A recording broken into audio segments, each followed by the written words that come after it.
शलाकया चक्षुरुन्मिलितं येन तस्मै श्रीगुरवे नमः। नमो विष्णुपादाय कृष्णप्रेष्ठाय भूतले श्रीमते भक्तिवेदान्त स्वामिनिति नामिने। नमस्ते सरस्वती देवीं गौरवाणी प्रचारिणे निर्विशेष शून्यवादी पाश्चात्य जय श्री कृष्ण चैतन्य प्रभु नित्यानंद श्री अद्वैत गदाधर शिवासदि गौर भक्त वृंद। हरे कृष्णा कृष्ण कृष्ण हरे हरे हरे राम राम राम हरे हरे। जय बोलो भगवद गीता की जय। श्री राधा रमन लाल की जय। जगन्नाथ बलदेव सुभद्रा माई की जय। गौर निताई भगवान की जय। जगत गुरु श्री ప్రభుపాద की जय। श्री श्रीपाद गुरु महाराज की जय। ఈ రోజు మనం చర్చించబోయే అంశము మానవుడు జనన మరణ రూప సంసార సాగరం నుండి ఉద్ధరింపబడే విధానం, ఎలా ఉద్ధరింపబడగలదు అనేది భగవంతుడు ఇక్కడ బోధిస్తున్నాడు. అంటే మనము ఆల్రెడీ జన్మించాము. జన్మించిన వాడు ఖచ్చితంగా 4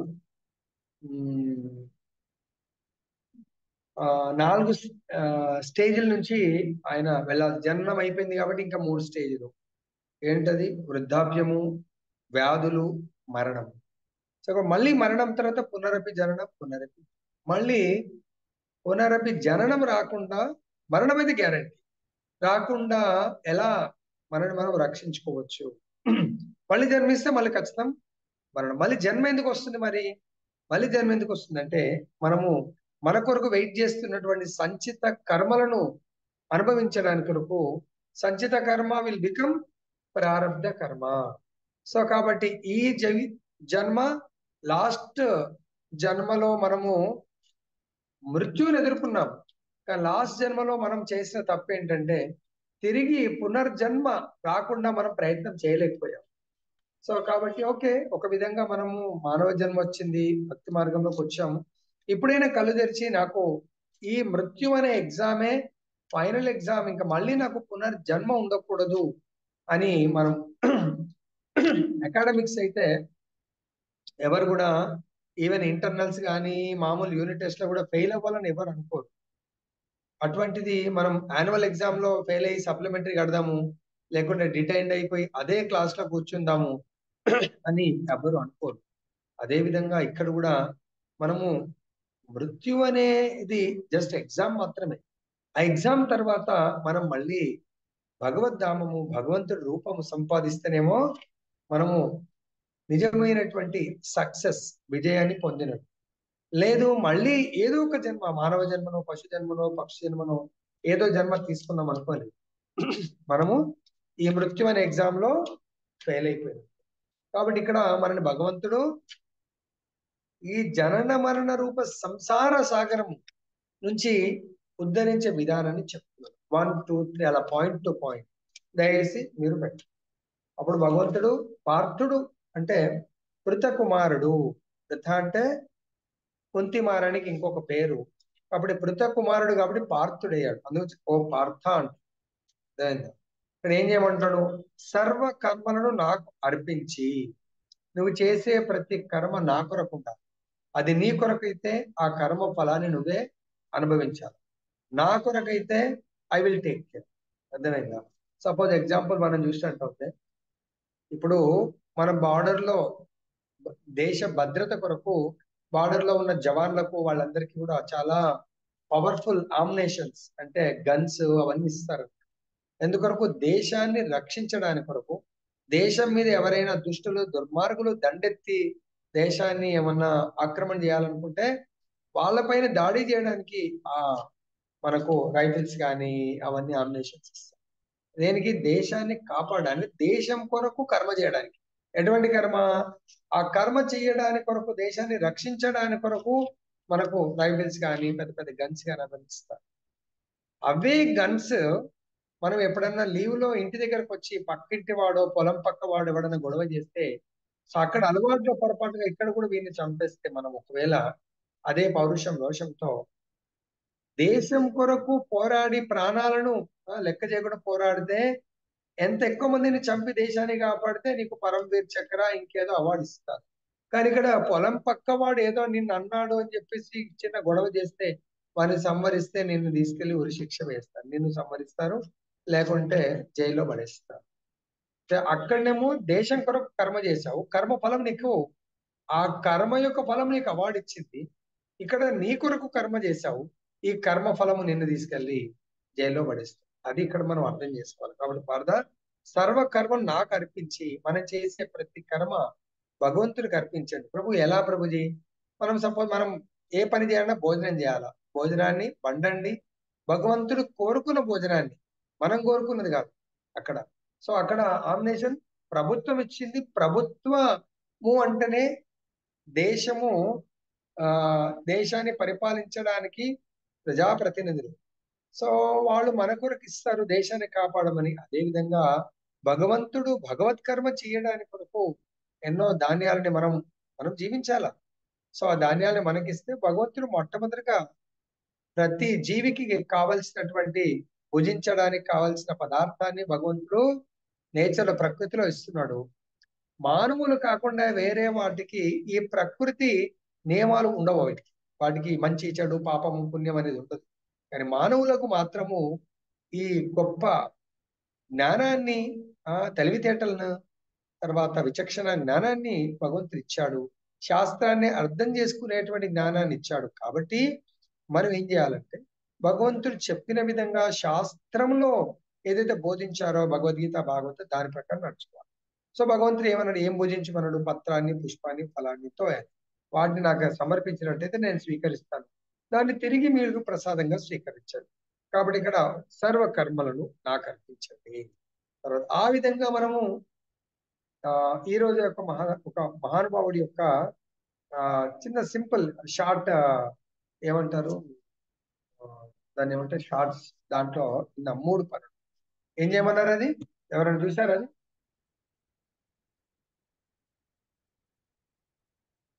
ప్యూరిఫై చేసేట్టుగా ఉన్నారు. మనం ఎన్నోసార్లు చూస్తున్నాము వాటర్ తాగే వాటర్ కు చాలా ప్యూరిఫైయర్స్ వాడతాం. సో తర్వాత మనం భోజనానికి వాడేటువంటి కాయగూరలు కానీ, తర్వాత ఆకుకూరలు కానీ, పళ్ళు కానీ, సో ఆర్గానిక్ కానీ ఎన్నో రకాలుగా కేర్ తీసుకుంటా ఉంటాం. ఇవి ఇన్ని కేర్ తీసుకున్నా అన్లెస్ అంటిల్ మన చైతన్యం ప్యూరిఫై కాకపోతే లాభం ఉండదు. చైతన్యం అంటే మన ఆలోచన విధానం, మనము భగవత్ చింతన, దానికి మన చైతన్యం అంటే భౌతిక చైతన్యం నుంచి ఆధ్యాత్మిక చైతన్యం. ఆధ్యాత్మిక అంటే భగవంతుడి గురించి ఆలోచించే భగవత్ కర్మలు. సో దాని కొరకు మనం ఏం చేయాలంటే మన చైతన్య ప్యూరిఫైయర్ కొరకు భగవన్నామం చేయండి, భగవత్ ప్రసాదం తీసుకోండి, తర్వాత భగవంతుడి యొక్క కథామృతం వినండి. ఈ మూడిటి వల్ల మనకు 3 levels లో మన యొక్క చైతన్యం ప్యూరిఫై, మన ఆలోచన విధానం మారిపోతుంది, మన జీవన విధానం మారి. సో మనం జీవిస్తూ ఉంటాం కానీ భగవంతుడి ప్రీత్యర్థం జీవిస్తూ ఉంటాం. ఇక్కడ అదే చెప్తున్నాను. ఏమంటున్నారు? సర్వకర్మను నాకు అర్పించి అన్య చింత లేక. ఈ రోజు చాలా మందికి బీపీలు, షుగర్లు, హార్ట్ అటాక్లు, ఎన్నో రకాలుగా వ్యాధులు ఎందుకు వస్తున్నాయంటే డబ్బులు లేక కాదు. డబ్బులు ఉన్నాయి, తర్వాత ఇంకా డబ్బు ఉంది, సంపత్తి ఉంది, ఎన్నో ఆస్తులు ఉన్నాయి, కానీ మనశ్శాంతి లేదు. ఎందుకు మనశ్శాంతి? ఎందుకు అంటే తనకు ఉన్నది ఇతరులతో కంపేర్ చేస్తాం. ఇతరులకు ఎక్కువ ఉంది, తనకు తక్కువ ఉంది. ఇతరులకు వేరే ఏదో కారు కొన్నారు, నాకు లేదు. లేకుంటే ఇతరులు మనకు కొడుకులుంటే, ఇతరుల కొడుకులుంటే వాళ్ళకి ఇంత కట్నం వచ్చింది, నాకు రాలేదు. ఇలా ఇతరులతో కంపారిజన్ వల్లనే మనం చాలా ఆ చింతన ఎక్కువైపోయింది. అన్య చింతన లేక మనం కేవలం అరే మనం వచ్చిన మానవ జన్మ భగవంతుడి గురించి ఆలోచించి నేను ఎలా ఈ జన్మ ఇంకొకసారి నేను మళ్ళీ ఈ భవసాగరంలో మునగకుండా తప్పించుకోవాలా, నేను ఇంకోసారి పడకూడదు అని చెప్పేసి మనం ఆలోచించాల. దాని కొరకు మనం ఏమంటాడు భగవంతుడు? నాకు భక్తులై భగవద్భక్తులు అవ్వండి. భగవంతుడు భక్తులు అవుతే వేరే ఈ టైంలో అందరూ ఏం చేస్తారు? టైం బాల్కనీలో కూర్చుంటారు, ఆ వచ్చపోయే వాళ్ళని చూస్తూ ఉంటారు, లేకపోతే టీవీ పెట్టుకో. అరే అదే దానికి టైం ఎందుకు చేస్తారు? రోజులు అలా morning evening, morning day night మన జీవితం అంతా కూడా ఎంతో గడిచిపోయింది. ఇప్పటికి 50, 60, 70 ఏళ్ళు గడిచిపోయింది. సాధించింది ఏం లేదు. మనం ఆల్రెడీ ఎగ్జామినేషన్ దగ్గర పెడతా ఉన్నాము.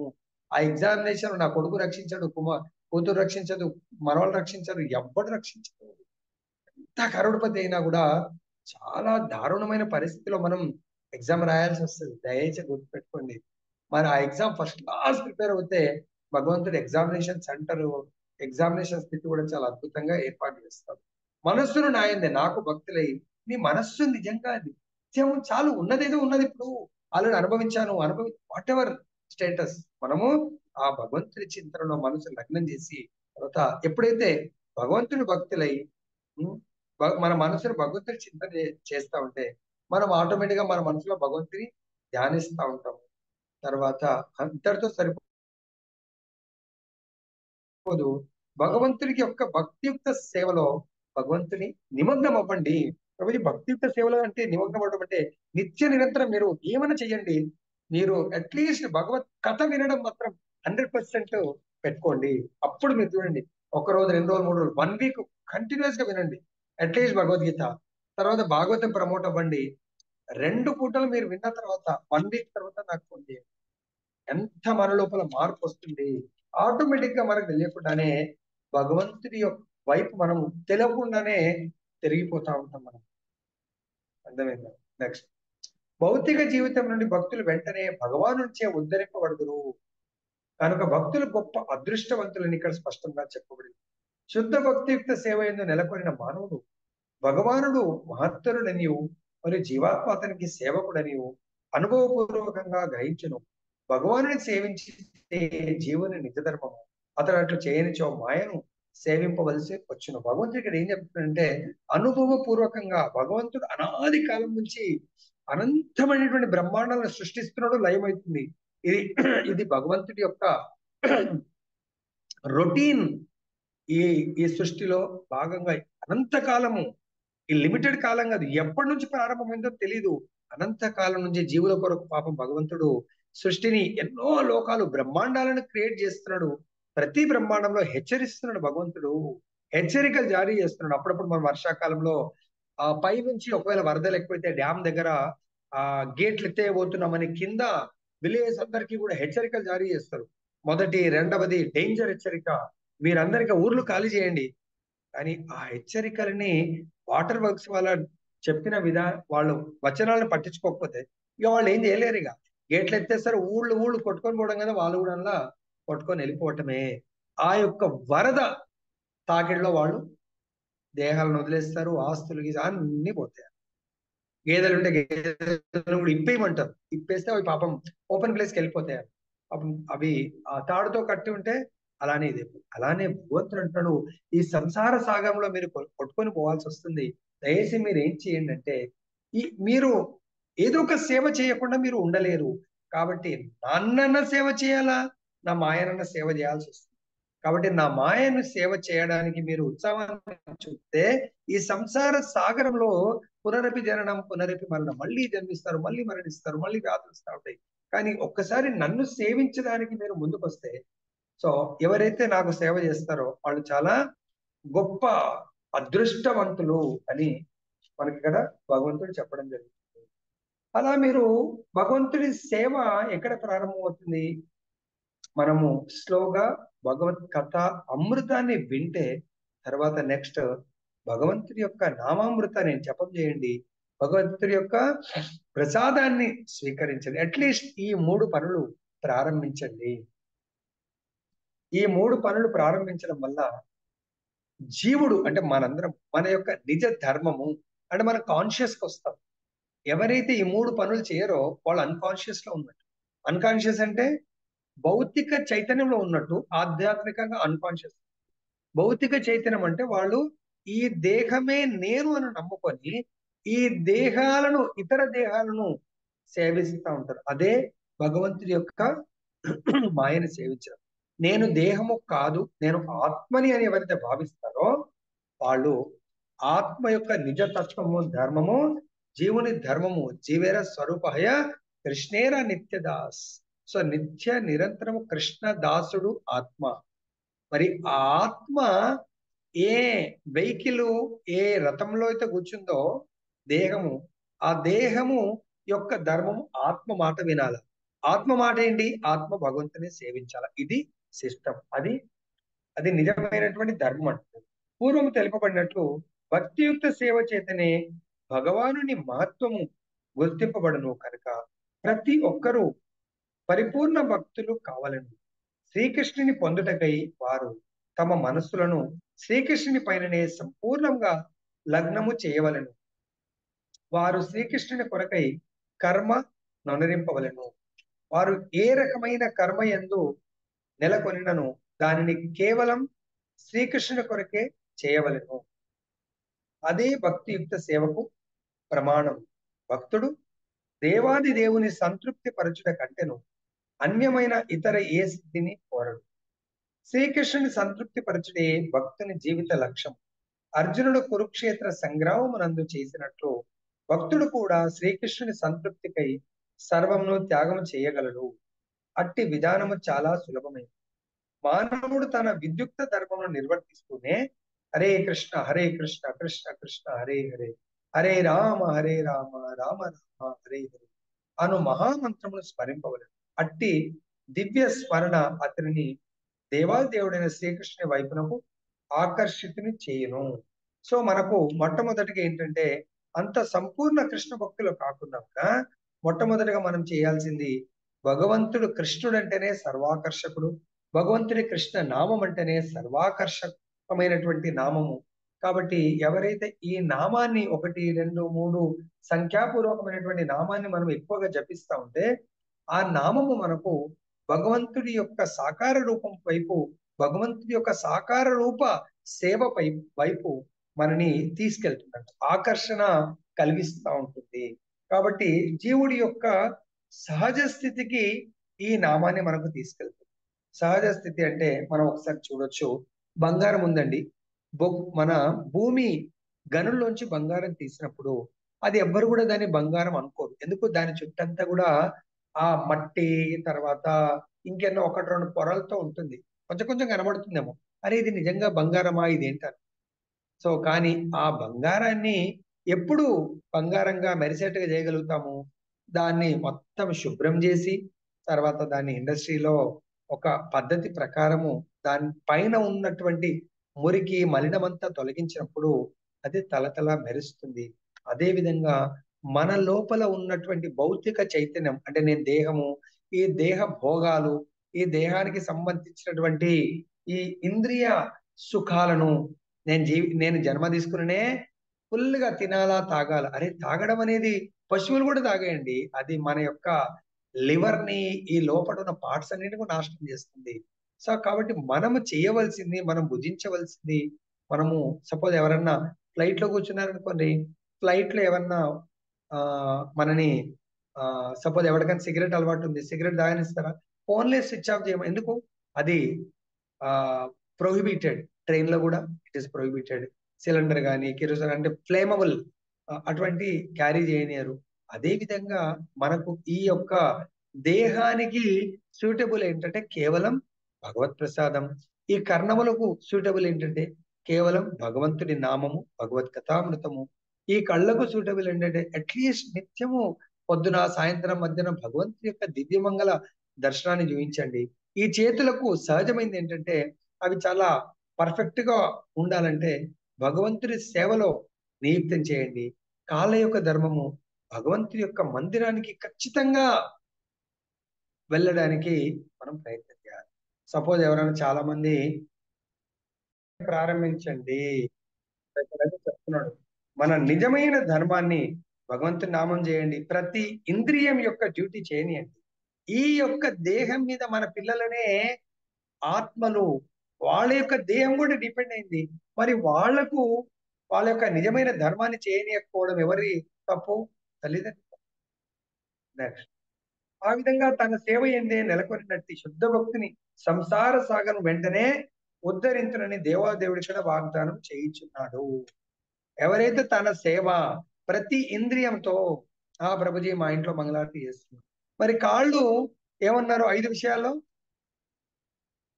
ఈ సంసార సాగరం నుంచి భగవంతుడు మనల్ని దాటించడం, అసలు భగవంతుడికి చాలా ఉత్సాహం ఉంటుంది. ఇప్పుడు సపోజ్ ఎగ్జాంపుల్ ఏదైనా వరద వచ్చిందండి, వాళ్ళు కొట్టుకొని పోతున్నారు. బయట ఉన్న వాళ్ళు ఏం చేస్తారండి? తాళ్లు వేస్తారు, లేకుంటే వాళ్ళ కొరకు రక్షించడానికి ఈవెన్ లాస్ట్ హెలికాప్టర్ కూడా యూజ్ చేస్తే మనం ఆ తాడును పట్టుకొని వాళ్ళైతే మనకు చేయవలేరు, హెలికాప్టర్ నుంచి కింద తాడేస్తారు, మనం పట్టుకొని కరెక్ట్ మిడిల్లోకి పోయిన తర్వాత తాడును వదిలేస్తే ఏమైతే మళ్ళీ మునిగి. కాబట్టి భగవంతుడు అంటున్నాడు, మీరు చిన్నప్పుడు అంటే ఇప్పుడైతే బావులు లేవు, చిన్నప్పుడు ఏదైనా మనం నీళ్లు చేదుతా ఉంటే ఆ చిన్న బొక్కెన అది అది కింద పడిపోయింది అనుకోండి, తాడు తెగిపోయి, దాన్ని ఎలా తీసేవాళ్ళండి? దానికి ఇట్లా ఆ ఆ తాడు గాని ఆ బకెట్ తట్టుకునేట్టుగా చాలా షార్ప్ గా ఉండే కొన్ని జిగ్జాక్ లా ఉండే ఇవి, దాన్ని ఏమంటారు, పాతాళ గంగ. దానికి కట్టి ఒక 5-6 ఉంటాయి అన్నట్టు. పాతాళ గంగ అంటారు, కొక్కేలు అంటారు ప్రభుజీ, రెండు అంటారు. ఓకే, అది కట్టి ఒక 5 అలా ఉంటాయి, దాన్ని నీళ్ళలో వదిలేస్తారు. వదిలేసి ఇలా తిప్పితే దాని తాడు గాని ఆ చిన్న బొక్కెన గాని అది బకెట్ గాని తట్టుకుంటే ఏం చేస్తాం కదా, పైకి లాగేస్తే దాని మొత్తానికి ఇలా తిప్పేసి అది మళ్ళీ ఇంకా పైకి లాగుతుంటే కింద పడిపోకుండా దాన్ని లాగి తీసుకొస్తారు. అదే విధంగా ఈ 5 దీనికి ఆ బొక్కెన దాన్ని ఏమంటారు, ఆ 5 చాలా షార్ప్ జిగ్జాగ్ లాగా ఉంటాయి, దానికి జరిగిందంటే ఇట్లా అన్నామంటే చుట్టుకుంటుంది. అలానే భగవంతుడు ఎన్నిసార్లు చెప్తున్నాడు, దయచేసి మీరు భక్తులను సేవించండి. నంబర్ 2, సంఖ్యాపూర్వక జపం చేయండి. నంబర్ 3, భగవంతుడి యొక్క ఏమన్నారు, కథ అమృతాన్ని వినండి. తర్వాత 4 ఏముంది, 1 భక్తులను సేవించండి, 2 స్త్రీ విగ్రహారాధన, భగవంతుడి యొక్క అర్చా విగ్రహ అవతారాన్ని సేవించండి. తర్వాత భగవంతుడి యొక్క ధామ దర్శనం చేయండి. ఈ 5 చుట్టూ ఉండండి. అయితే మీరు ఎప్పటికైనా రక్షణ వలయంలో ఉంటారు. చాలా సులభంగా భగవంతుడు మీరు ఇంకా తప్పించుకోకుండా, అంటే మిమ్మల్ని ఈ సంసార మాయలో పడకుండా భగవంతుడు రక్షిస్తాను అని చెప్తున్నాడు. అంటే ఎటువంటి టెన్షన్ రావు, భౌతిక టెన్షన్ మనం ఏమీ చేయవు. నెక్స్ట్, ఆ విధంగా తన సేవ ఏందే నెలకొని శుద్ధ భక్తుని సంసార సాగర్ నుండి వెంటనే భగవంతుడు మాటిస్తున్నాడు, ఈ 5 చుట్టూ ఉండండి, అలా ఉన్న వాళ్ళని వెంటనే నేను ఉద్ధరిస్తాను అని భగవంతుడు వాగ్దానం చేస్తున్నాడు. ఎవరికి? అర్జునుడి ద్వారా. ఈ విషయాన్ని ఎవరు పాటిస్తే, అంటే భగవంతుడి యొక్క భక్తియుక్త సేవలో ఎవరైతే నెలకొని ఉంటారో వాళ్ళని ఖచ్చితంగా భగవంతుడి నెక్స్ట్ జన్మంటూ లేకుండా కాపాడుతానంటున్నాడు. యోగ సాధన నందు పురోగతి సాధించిన వారు యోగ విధానం ద్వారా తమ ఇచ్ఛానుసారము ఆత్మను తాము కోరిన లోకమునకు బదిలీ చేయగలుగుదురు. అట్లే ఇతరులు అనేక విధముల ఈ అవకాశం ఉపయోగించుకుందరు. కానీ భక్తునికి సంబంధించినంత వరకు భగవానుడే స్వయంగా వారిని తన వెంట కొనిపోవునని ఇక్కడ స్పష్టంగా చెప్పబడింది. భక్తుడు ఆధ్యాత్మిక జగత్తును చేరుటకు గొప్ప అనుభవజ్ఞుడు కానవసరం లేదు. సో భగవంతుడిగా చాలా అద్భుతంగా ఎలా భక్తుడిని ఉద్ధరిస్తాను అనేది తను స్వయంగా దగ్గర ఉండి తీసుకొని వెళ్తాను అన్నాడు. ఇలా మరి ఎవరినన్నా భగవంతుడు ఆ అలా దగ్గర ఉండి తీసుకొని వెళ్ళాడా అనేది మనం చూద్దాం. అవి కూడా ఎగ్జాంపుల్ డిస్కస్ చేద్దాం. వరాహ పురాణం నందు ఈ విధంగా చెప్తున్నారు, నయామి పరమం స్థానమర్చిరాది గతిం వినా గరుడ స్కందమారోప్య మారోష్య యథేచ్ఛ మణివారిత. ఈ శ్లోకం సారాంశం ఏంటంటే, భక్తుడు తన ఆత్మను ఆధ్యాత్మిక లోకములకు బదిలీ చేయుటకు అష్టాంగ యోగ పద్ధతిని అభ్యసింపనవసరం లేదు. అష్టాంగ యోగ పద్ధతి అంటే చాలా కష్టం. అది మనం ధ్యాన సమాధి స్థితికి వెళ్ళడానికే ఎన్నో కష్టము. తర్వాత ప్రాణాయామం, తర్వాత దాంట్లో నియమాల్ని పాటించడము, అవే చాలా కష్టం. కాబట్టి అది చాలా కష్టము. ఎందుకంటే దేవుడే స్వయంగా ఈ బాధ్యతను వహించడు. తానే స్వయంగా తరింపజేయుచున్నానని దేవాది దేవుడైన శ్రీకృష్ణ భగవాన్ ఇక్కడ స్పష్టంగా చెప్పుచున్నారు. బాలుని తల్లిదండ్రులు రక్షణ విషయంలో సంపూర్ణ శ్రద్ధ వహించి చిన్నపిల్లలు ఉంటారు, వాళ్ళ యొక్క రక్షణ, చిన్న పాలు తాగే అబ్బాయి యొక్క రక్షణ ఆ తల్లి అనుక్షణం చూస్తూ ఉంటుంది. అతనికి ఏమీ లేదు, తల్లి ఉంటే చాలు, తల్లి ఒడి ఉంటే చాలు, చాలా సురక్షితం అనుకుంటా ఉంటాడు. అదే విధంగా ఎవరైతే ఆ భగవంతుడి యొక్క రక్షణలో ఉంటారో వాళ్ళని ఎవ్వరు ఏం చేయలేరు. దానికే భగవంతుడు ఆచార్యులు చెప్తారు, కృష్ణ సూర్య సమ మాయార్ అంధకార్ యహా కృష్ణ తహానై మాయార అధికార్. కృష్ణుడు సూర్యుడితో సమానము. ఎక్కడైతే కృష్ణుడు ఉంటాడో, ఎక్కడ సూర్యుడు ఉంటాడో అక్కడ అంధకారం ఉండదు. ఎక్కడైతే కృష్ణుడు ఉంటాడో అక్కడ మాయ యొక్క అధికారం ఉండదు. అదే విధంగా రాకే కృష్ణ మారేఖో మారే కృష్ణ రాకే. కృష్ణుడు రక్షించాలనుకుంటే అతని ఎవ్వరూ భక్షించలేరు, ఆ సంహరించలేరు. ఎవరినైతే కృష్ణుడు సంహరించాలనుకుంటాడో వారిని ఎవ్వరూ రక్షించలేదు. కాబట్టి దేవాది దేవుడు భక్తుల యొక్క రక్షణ భారాన్ని స్వయంగా స్వీకరిస్తానన్నాడు. ఏ శ్లోకంలో చెప్పాడు? సబ్జెక్ట్ కండిషన్ అరణ్యాశ్చింత ఎంతో మాం ఏ జనం పరిపాసతే దేశాం నిత్యాభియుక్తానాం యోగక్షేమం మహామ్యం. మీరు నిత్య నిరంతరము నా చింతనలో, నా భక్తియుక్త సేవలో నన్ను నమ్ముకొని నేను చెప్పిన విధంగా జీవితాన్ని గడిపితే నేను మీ యొక్క యోగక్షేమాలను చూసుకుంటాను. యోగక్షేమాలంటే మీకు ఉన్న వాటిని రక్షిస్తాను, లేని వాటిని నేను సమకూరుస్తానని భగవంతుడు మనకు ఉపదేశిస్తున్నాడు. భగవానుడు కూడా భక్తుని సంసార సాగరమును ఉద్ధరించను.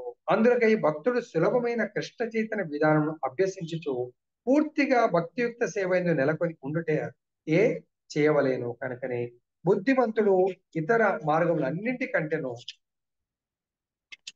అన్నిటికంటేను భక్తి యోగ అంటే భక్తియుక్త సేవకే ఎల్లప్పుడూ ప్రాధాన్యము ఇవ్వవలను. నారాయణీయం చెప్తుంది, 50 సాధన సంపత్తికి పురుషార్థ చతుష్టయే తయా వినా తదాప్నోతి నరో నారాయణాశ్రయ.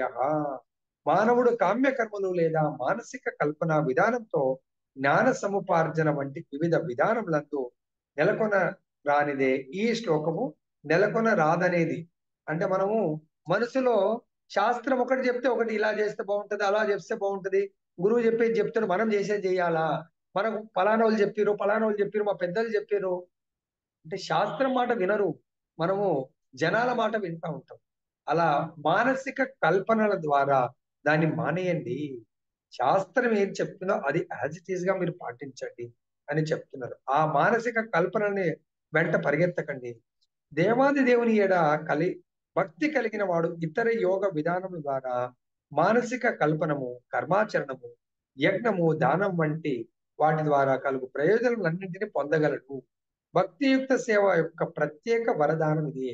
భక్తి ఎవరైతే చేస్తారో జ్ఞాన మార్గం ద్వారా పొందే ఫలితం వస్తుంది, దానం ద్వారా పొందే ఫలితం వస్తుంది. దానం అంటే మనం అనుకుంటాం ఏదో పేదవాళ్ళకి చేస్తారు, ఇంకెవరికో చేస్తారు, లేకుంటే హాస్పిటల్ కట్టిస్తారు, ఎడ్యుకేషన్ ఇన్స్టిట్యూషన్ కట్టిస్తారు, లేకుంటే ఓల్డ్ ఏజ్ హోమ్స్. అరే ఇవన్నీ చేస్తే ఏమైతే పుణ్యం వస్తుందో, మీరు భగవంతుడి యొక్క భక్తియుక్త సేవలో మీ ధనాన్ని ఖర్చు పెట్టండి, మీ దేహానికి ఆ సేవలో నియుక్తం చేయండి, మానసిక సేవ చేయండి, బుద్ధితో సేవ చేయండి, మీ సంపత్తిని భగవత్ సేవకు ఖర్చు పెట్టండి. భగవత్ సేవ అంటే భగవంతుడి యొక్క ప్రచారార్థము, భగవంతుడి యొక్క భక్తుల సేవ కొరకు. భగవంతుడి యొక్క భక్తియుక్త సేవ అంటే సపోజ్ ఈ రోజు నిత్యానంద మహాప్రభు యొక్క అభిషేకం ఉండింది, సో ఎవరైనా టెంపుల్ కి వెళ్ళి ఉంటే చూడొచ్చు, లేకుంటే చేయొచ్చు. లేదంటే మనమే నిత్యానంద త్రయోదశి కూడా 22nd రోజు మనం చేస్తాం. సో కాబట్టి ఆ రోజు మనందరం కలిసి కళ్ళతో దివ్యమైనటువంటి ఆనందాన్ని, వీణలతో కర్ణములతో మనం అద్భుతమైనటువంటి కీర్తనామృతాన్ని, తర్వాత కథామృతాన్ని, ఈ నాలుగుతో ప్రసాదామృతాన్ని ప్రతి ఒక్కరం కూడా ఎంజాయ్ చేయొచ్చు. ఇలా భక్తియుక్త సేవలు ఎవరైతే నియుక్తమవుతారో వాళ్ళకు భగవంతుడు దగ్గరుండి తను ఎట్లయితే మన పిల్లల్ని ఎక్కడ ట్రాఫిక్ ఎక్కువ ఉంటే లేకుంటే రోడ్ క్రాస్ చేయాలంటే చెయ్యి పట్టుకొని ఎలా క్రాస్ చేస్తామో ఈ సంసార సాగరాన్ని భగవంతుడి దగ్గరుండి దాటిస్తాను అంటున్నాడు. కేవలం మనం చేయవలసింది హరే కృష్ణ కృష్ణ కృష్ణ హరే హరే, హరే రామ రామ రామ హరే హరే అని నామ సంకీర్తనం చేయడం ద్వారా భక్తుడు పరమ లక్ష్యమైనటువంటి భగవద్ధామాన్ని, భగవంతుడి సాంగత్యాన్ని, భగవంతుడి యొక్క సేవను నిరంతరము సర్వకాల సర్వావస్థల యందు చేసేటువంటి మహద్భాగ్యాన్ని భగవంతుడు చాలా సులభంగా మనకు ప్రసాదిస్తాడు. మనం ఈ యొక్క నామ సంకీర్తన ద్వారా అటువంటి గొప్ప సువర్ణ అవకాశాన్ని చాలా సులభంగా మనం పొందగలము. తర్వాత అటువంటి సేవని పొందడం వల్ల సుఖవంతమైనటువంటి జీవితాన్ని గడపగలుగుతాము. అట్టి లక్ష్యాన్ని పొందుట మరి ఏ ఇతర ధర్మ విధానం చేత సాధ్యము కాదు. ఇది భగవద్గీత 18వ అధ్యాయము 66వ శ్లోకంలో కూడా చెప్తున్నారు. సర్వధర్మాన్ పరిత్యజ్య మామేకం శరణం వ్రజ అహం త్వం సర్వ పాపేభ్యో మోక్షయిష్యామి మా శుచః. సో భగవంతుడు చెప్తున్నాడు, ఆత్మ అనుభూతికి నువ్వు ఆత్మ అని అనుకుంటే, ఆత్మ ఆనందానికి నేను దేహం కాదు ఆత్మని అని మనకు రోజు రోజుకు ఆ ఆత్మ అనుభూతి పెరగాలంటే మనం భగవంతుని యొక్క ఆజ్ఞలను మెల్లమెల్లగా పాటిస్తున్నట్లయితే అప్పుడు మన జీవితంలో ఏమవుతుందంటే వేరే మానసిక కల్పనలు, వేరే వాటి మీద ఆలోచనలన్నీ కూడా పోయి భగవంతుడే సర్వస్వము అనేది మనకు మన యొక్క విశ్వాసం పెరుగుతుంది. ఆ భగవంతుడి పట్ల మనకు ఆ శరణాగతి పెరుగుతుంది. సో మన మాయ పట్ల శరణాగతి తగ్గుతుంది, భగవంతుడి పట్ల శరణాగతి పెరుగుతుంది. అది ఎప్పుడైతే 100% భగవత్ శరణాగతి అనేది మన లోపల డెవలప్ అవుతుందో అప్పుడు భగవంతుడు చెప్తున్నాడు, మీ ఎన్నో జన్మల పాప కర్మలన్నిటిని కూడా నేను అంటే సంచిత కర్మలన్నిటిని కూడా భస్మీపటలం చేస్తాను. సో చేసి ఇంకేంటి నెక్స్ట్ నా లోకానికి నా సేవకులు గాని నేనే స్వయంగా వచ్చి మిమ్మల్ని ఉద్ధరిస్తాను అని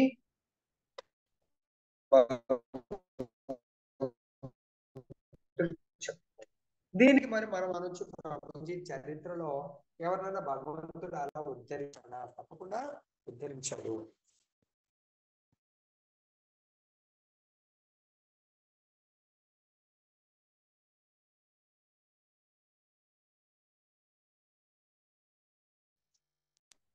సో చరిత్రలో మనం చూసినట్టయితే గజేంద్ర మోక్షంలో గజేంద్రుడు పెద్ద ఫ్యామిలీ ఉంటది, భార్య, బిడ్డలు, చుట్టాలు అందరూ పెద్ద పెద్ద ఏనుగులు, అందరూ రోజు ఎంజాయ్ చేస్తూ ఉంటారు అడవిలో. వాళ్ళ వాళ్ళ ఫ్యామిలీ అంటే అందరూ అడలి. గజేంద్రుడు పెద్ద ఇట్లా టీవీగా నడుస్తూ ఉంటాడు, రాజు, గజరాజు. సో రోజు ఆ చెరువులో చాలా ఎంజాయ్ చేస్తూ ఉంటారు, ఫుల్ గా కింగ్ అలాగా. ఒకరోజు మొసలి, ఆ కింగ్ ఆఫ్ ద ఎలిఫెంట్స్ గజేంద్రుడి కాలు పట్టుకుంది.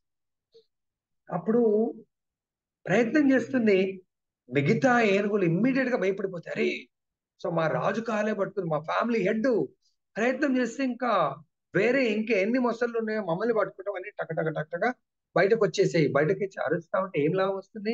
ఏనుగు అరుస్తా ఉంది, ప్రయత్నం చేస్తా ఉంది, ఫైటింగ్ చేస్తా ఉంది, కానీ నీళ్ళల్లో మొసలి రాజు, నేల మీద ఏనుగు రాజు లాంటిది, కానీ నీళ్ళలో ఏనుగు పని నడదు. అట్లా ఎంత ఫైట్ చేస్తుంది, అందరిని పిలుస్తుంది, రండి నన్ను రక్షించండి.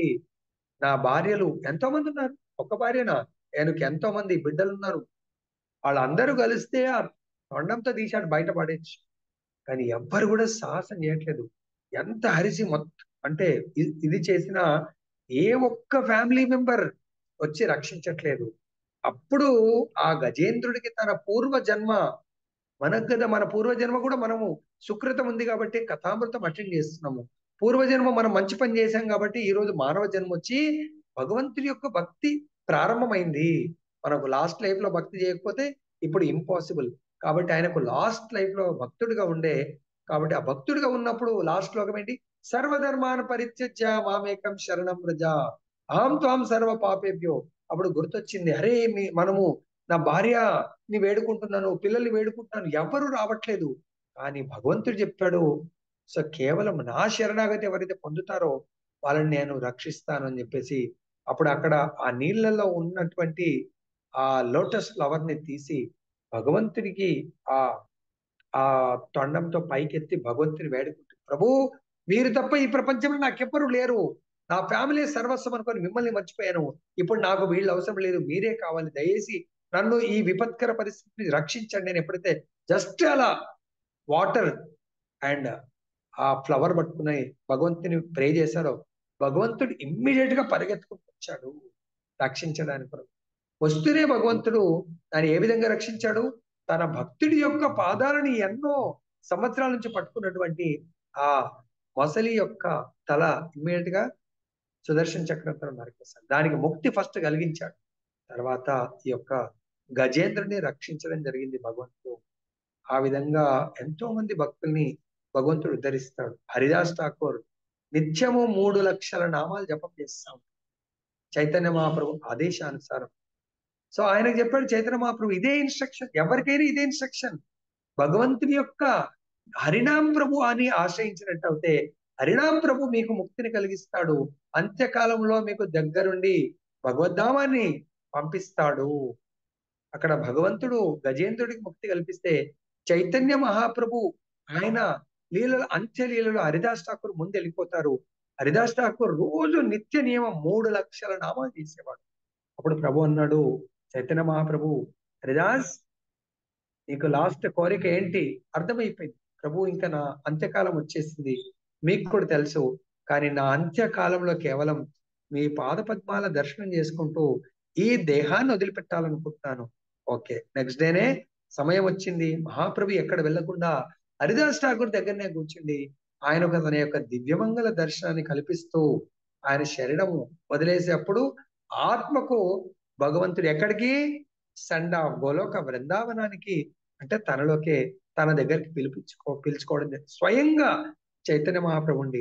అదే విధంగా మనం నిన్న కూడా వచ్చింది, భగవంతుని నమ్ముకొని అన్ని ధర్మాలని పక్కన పెట్టి భగవంతుని ఎవరైతే సేవిస్తారో, భీష్మ పితామహుడు ఇచ్ఛామృత్యు ఉంది, కానీ ఆ భగవంతుని యొక్క దివ్యమంగళ దర్శనం చేసుకుంటూ భగవంతుని కోరుకుంటాడు, ప్రభు నేను నా జీవితం మొత్తం ఒకవేళ చేసిన సేవ పట్ల మీరు ప్రసన్నమవుతే నా ఇష్ట దైవమైనటువంటి నా చతుర్భుజ నారాయణ దర్శనాన్ని కల్పించండి. ఆ విషయం ఒక్క అర్జునుడికి తెలుసు. అర్జునుడికి 3 దర్శనాలు చూపిస్తాడు, విశ్వరూప దర్శనము, చతుర్భుజ నారాయణ దర్శనము, ద్విభుజ శ్యామసుందర దర్శనం. మిగతా ఎవరు చూడలేరు. కాబట్టి భీష్ముడు కోరిక మేరకు భగవంతుడు ఆ దివ్యమంగళ దర్శనాన్ని, చతుర్భుజ నారాయణ దర్శనాన్ని కల్పిస్తాడు. అది చూసుకుంటూ శరీరాన్ని వదిలేస్తాడు. మరి భీష్ముడు చేసింది ఏంటండి? హిమాలయస్కి వెళ్ళాడా?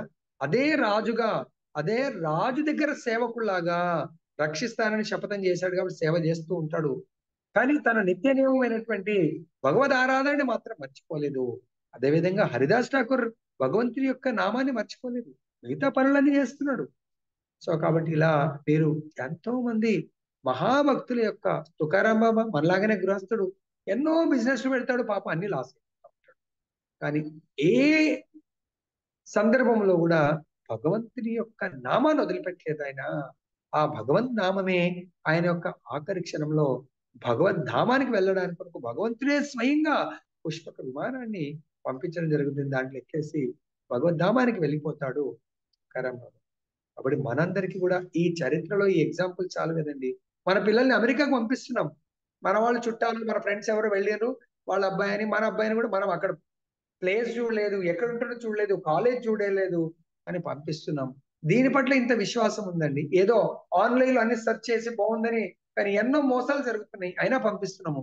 కానీ ఇక్కడ శాస్త్రంలో అయితే మోసమేమి ఉండదండి. గ్యారంటీగా ఆచార్యులు చెప్తున్నారు, ఆచార్యులు స్వయంగా వాళ్ళు దివ్య దర్శనం చేసుకొని వాళ్ళు ఆత్మదర్శులు, తత్వదర్శులు చూసి మనకు ఈ రచనలు రాయడము. సో ఎంతో మంది భక్తుల జీవితంలో జరిగిన విషయాన్ని భాగవతంలో పొందుపరిచారు. కాబట్టి ఇప్పటికైనా మనందరము ఆ భగవంతుడి వచనాలను పాటిస్తూ భగవంతుడి యొక్క భక్తియుక్త సేవలో నిమగ్నం అవుతూ మన జీవితాన్ని గడుపుదాం. ఓకే, జయ బలో గ్రంథరాజ్ శ్రీమద్ భగవద్గీతకి జయ, శ్రీ రాధారమణ जगन्नाथ बलदेव सुभद्रा माई की जय, गौर निताय भगवान की जय, जगत गुरु श्री प्रभुपाद की जय, श्री पाद गुरु महाराज की जय।